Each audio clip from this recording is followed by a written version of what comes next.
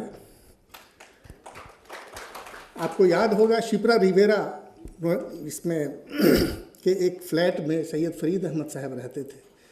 وہاں پر آپ کی ایک اسپیچ تھی اسی کے اوپر, انڈرسٹینڈنگ قرآن تھرو ماڈرن سائنس.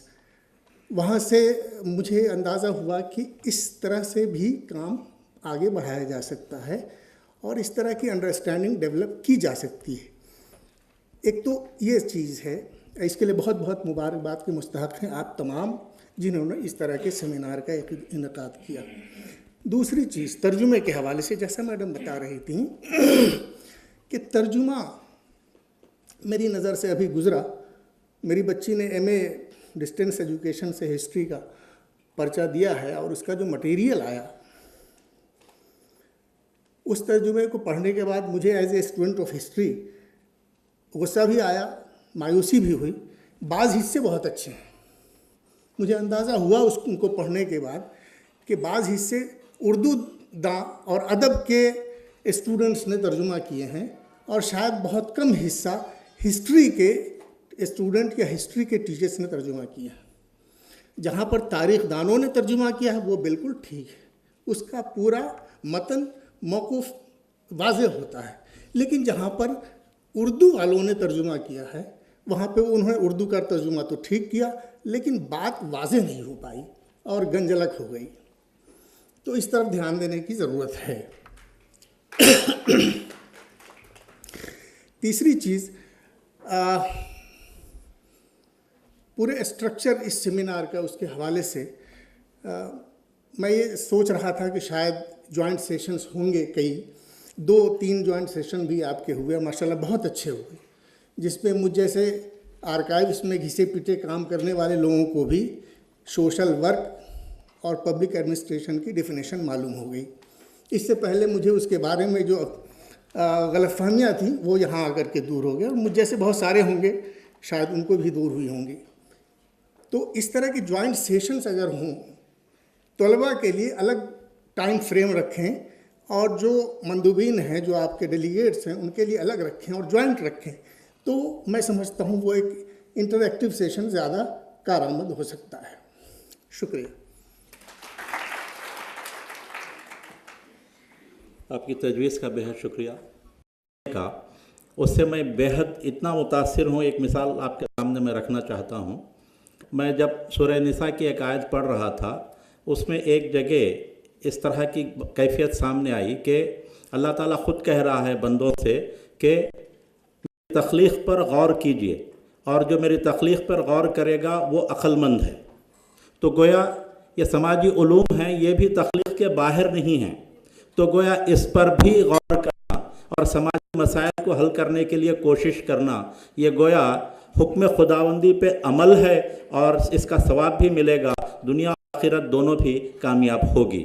کچھ دوسرے الفاظ میں اسی کیفیت کو میں نے افتتاحی تقریب میں بھی پیش کیا تھا. ابھی جو صاحب ہیں یہ جو ذکر کیے تو میں رہ نہیں پایا, اپنی بات کو کہہ بیٹھا. تو بہرحال اور آئیے پلیز. عزت مآب شیخ الجامعہ, نائب شیخ الجامعہ اور حاضرین, میں صرف 2 باتیں کہنا چاہتا ہوں. سب سے پہلی بات یہ کہ یہ جو پہلی کوشش ہے سوشل سائنس کانگریس اردو میں کرنے کی, یہ قابل تحسین ہے. اور جو مربوبیت کا شکار ہوتے ہیں اردو میں لکھنے والے پڑھنے والے, وہ اس لیے نہیں ہونا چاہیے کہ بہت سارے لوگوں کو اگر فرینچ نہیں آتی تو ہم انہیں کم پڑھا لکھا نہیں سمجھتے. بہت سارے لوگوں کو اگر جرمن نہیں آتی تو ہم انہیں کم پڑھا لکھا نہیں سمجھتے. یہ عجیب سی بات ہے یہ پوسٹ گلوبلائزیشن فیز میں کہ اگر انگریزی نہ آئے تو لوگ اسے جاہل سمجھتے ہیں.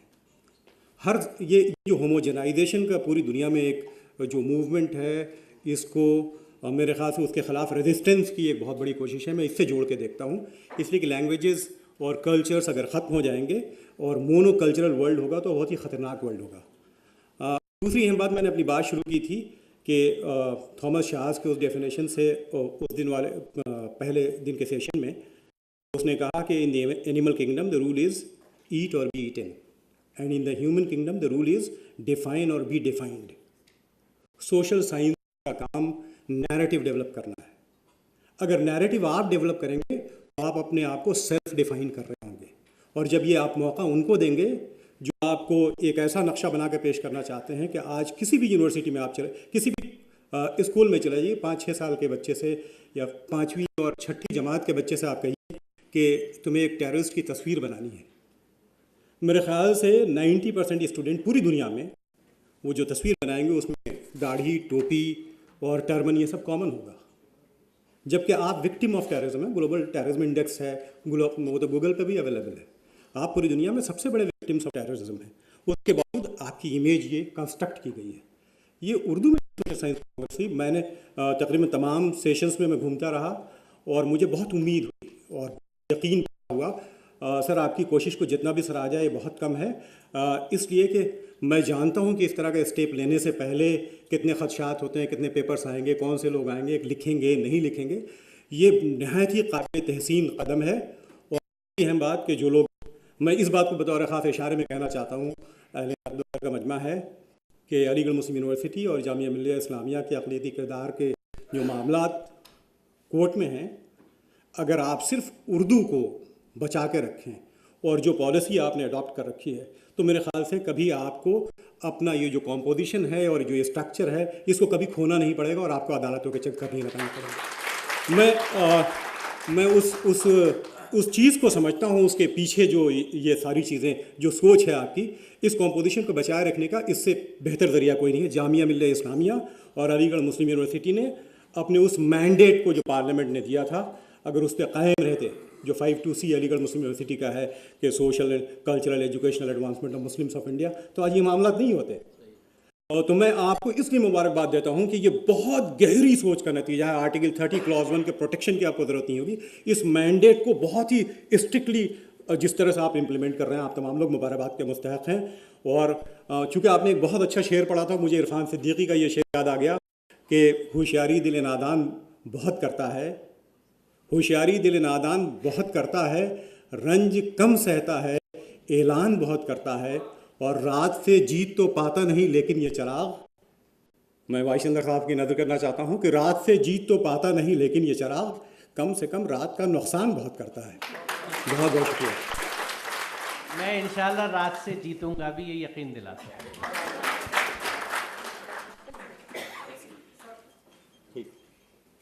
تو بہرحال آپ سب کا, ہاں آئیے پلیز. میرا السلام علیکم ورحمۃ اللہ. میرا نام احمد سعد, میں کرناٹک بیدر سے. میں صرف ایک لائن یہاں پر احساس کے طور پر پڑھ کے جا رہا ہوں, آپ سب کی نظر ہے, خصوصاً آپ کی نظر ہے. ان سے محبت کرنا ہی اردو زبان کی ترقی اور حفاظت ہے. جزاک اللہ خیر.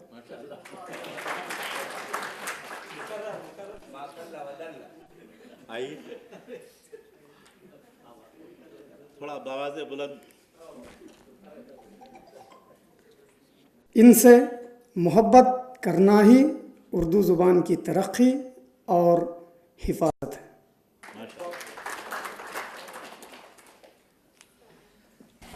آپ تمام کا بے حد شکریہ ادا کرتے ہوئے, اچھا السلام علیکم. میرا نام ذیشان سارا ہے اور میں شعبہ اسلامیات سے وابستہ ہوں. میرے ادنا ذہن میں ایک چھوٹی سی بات آئی تھی, میں شیئر کرنا چاہتی ہوں. مجھے جو اس کانفرنس کو شرکت کرنے کے بعد محسوس ہوا وہ یہ کہ سوشل سائنسز جو ہے یہ ایک فیملی ہے. ڈپارٹمنٹ آف اسلامک اسٹڈیز یا ویمن ایجوکیشن یا سوشیولوجی, بظاہر الگ الگ سبجیکٹ ہم کو معلوم ہوتے ہیں لیکن دے آر مطلب انٹر کنیکٹڈ ہے ایک دوسرے سے, تبھی یہ سوشل سائنسز کے تحت میں ہے. اور مجھے چونکہ یہ پیرالل سیشنز بہت زیادہ ایک ساتھ چل رہے تھے تو میں زیادہ اٹینڈ نہیں کر پائی. ایک مجھے اٹینڈ کرنے کا موقع ملا پولیٹیکل سائنس کا, اور کافی زبردست پیپرز تھے اس میں, اور محب الحق صاحب کے جو کمنٹس تھے اس پر اور بھی زیادہ اچھے تھے اور کئی معلوماتی تھے. تو اس میں جو چیز بار بار سامنے آ رہی تھی وہ یہ کہ اسلام کا تصور سیاست اور اس کے اصول سیاست کے اوپر بات ہو رہی ہے. ساری دنیا میں بحث ہوئی ہے, مختلف لوگ اس کے مختلف انٹرپریٹیشنز دے رہے ہیں, اور میں اسلامی اسٹڈیز کی طالب علم ہونے کی حیثیت سے میں نے اسلام کو پڑھا ہے, اس کے اصول سیاست کو پڑھا ہے, تو اس میں مجھے تضاد بھی نظر آیا. تو ایسے ذہن میں سوالات آئے جو صرف ذہن میں ہی رہ گئے, میں زبان تک وہ نہیں لا پائی, وقت کم تھا, سیشن رہے تھے. اور ایسا محسوس بھی ہوا کہ مطلب ایسے چند گوشے ہیں جن کے اوپر اسلامیات کے حوالے سے بھی مزید تحقیق کرنے کی ضرورت ہے, تو ان کو اٹینڈ کرنے سے مجھے یہ محسوس ہوا. تو میں یہ گزارش کرنا چاہوں گی کہ اگلی بار جب سوشل سائنسز کی کانگریس ہو تو اس کو 2 دن سے بڑھا کر 4 دن کریں, اور الگ الگ اس کے سیشنز کریں, یا صرف سلیکٹڈ شعبہ جات, مطلب 8 شعبہ جات ہیں, کل کو اور بھی ہو سکتے ہیں, ان میں سے صرف سلیکٹڈ 4 کا 2 دن پروگرام رکھا جائے, اور اس طرح رکھے کہ پیرالل نہ ہو, ایک کے بعد ایک ہو, اور تمام ہم لوگ دیگر ڈپارٹمنٹس کو بھی سن سکیں, اور اس کے درمیان انٹریکشن بھی ہو, اور تحقیق کے جو نئے گوشے ہیں جو سمجھ میں آتے, سامنے آتے, ان کے اوپر مزید تحقیق آگے بڑھے. بہت شکریہ.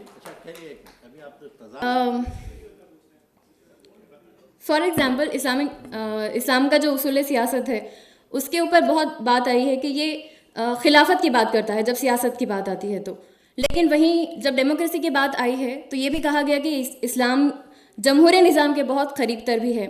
اور جب اس کو امپلیمنٹ کرنے کی بات آتی ہے تو تونسیہ کی ایک مثال پیش کی گئی تھی کہ وہاں پر اسلام کو نیشنل ریلیجن کے طور پر ایکسیپٹ کیا گیا, لیکن اس کے جو برتنے کے جو طریقے ہوں گے اس کو شریعت کو وہاں پر لاگو نہیں کیا جائے گا.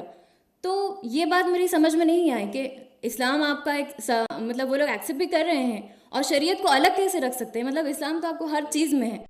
تو یہ چیز مجھے یا تو شاید ان کا کانسیپٹ کلیئر نہیں ہے, یا جو میری سمجھ ہے میں ان کو نہیں سمجھ پا رہی ہوں. تو اس چیز کو سمجھنے کی ہم کو کتنی ضرورت ہے. اور ہنٹنگٹن کی کتاب کا بار بار تذکرہ آ رہا تھا کہ انہوں نے اسلام کو کہا کہ یہ ایک ایسا پاور کے طور پر, ایک نظریے کے طور پر آ سکتا ہے جو کہ سب کو چیلنج کرے. تو کیا آگے مطلب اتنے ازمس نکلے ہیں اور وہ فیل بھی ہو رہے ہیں, تو کیا اسلام کو کس حیثیت سے وہ لوگ ایکسیپٹ کریں گے؟ کیا اسلام کا ایسا فیوچر ہے کہ اس کو ایز اے حکومت یا اصول سیاست کے طور پر اس کو لاگو کیا جائے گا ہندوستان میں یا دیگر اس میں, اور اس کی حیثیت کیا ہوگی؟ کیا وہ اسلام کو اسلام کے طور پر ایکسیپٹ کریں گے یا اس کی ایک ماڈریٹ شکل, اس کی ایک کچھ مختلف شکل میں اس کو پیش کریں گے؟ کیونکہ بہت سے ہم کو ایسے بھی نظر آتے ہیں جو اسلام کی چیزوں کو ایکسیپٹ تو کر رہے ہیں لیکن اس کو اسلام کے نام سے ان کو پرہیز ہے. تو کیا باتیں ہوں گی, یہ مجھے جاننا تھا. تھینک یو سو مچ. قابل مبارکباد ہیں, اور آپ کا ڈپارٹمنٹ بھی, خاص طور پہ فہیم اختر صاحب. ہاں سب کو آئیے آ جائیے.